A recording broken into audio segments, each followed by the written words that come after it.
یہ 5 جولائی کی صبح تھی، 1996 کی بات ہے۔ ہر جگہ، ہر گلی، اخبارات پر ایک ہی دھوم تھی، ڈولی۔ ڈولی کیا تھی؟ آخر تھی تو بھیڑ، تو پھر اس کو کیوں دنیا کی سب سے مشہور بھیڑ کہا گیا؟ آئیے جانتے ہیں۔ فرینڈز، دراصل اس بھیڑ کو 3 ماؤں نے جنم دیا تھا۔ یہی بات تھی کہ یہ بھیڑ گھنٹوں میں اتنی مشہور ہو گئی۔ سننے میں تو یہ عجیب لگ رہا ہوگا فرینڈز، اس کو کلوننگ کے ذریعے مصنوعی طور پر بنایا گیا تھا۔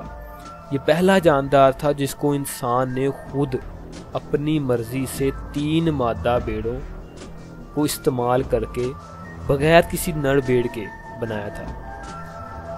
اس سے پہلے انسان ایسا کرنے کا سوچ بھی نہیں سکتا تھا، لیکن اسکاٹ لینڈ کے ایک سائنسدان جس کا نام ایان ولمٹ تھا، اس نے ناممکن چیز کو ممکن بنا دیا۔ ہوا کچھ یوں کہ 3 بھیڑوں کو اس طرح استعمال کیا گیا کہ پہلی مادہ کا مادہ تولید لے کر دوسری بھیڑ کے مادہ تولید کے خاص حصے کے ساتھ ملا دیا گیا اور تیسری بھیڑ کے پیٹ میں داخل کر دیا گیا، اور اس طرح پیدا ہونے والی بھیڑ میں پہلی بھیڑ جیسی خصوصیات تھی۔ یاد رہے کہ ایان ولمٹ 277 کوششوں کے بعد کامیاب ہوئے تھے۔ اس کے بعد کلوننگ کے دروازے انسانوں کے لیے کھل گئے۔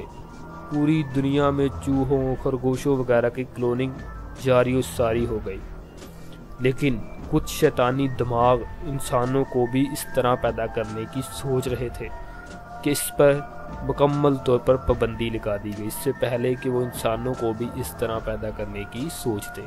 لیکن دوستو، امریکہ اور رشیا جیسے خفیہ طور پر لیبارٹریز میں اس طریقے سے خطرناک جاندار جنگی مقاصد کے لیے پیدا کر رہے ہیں۔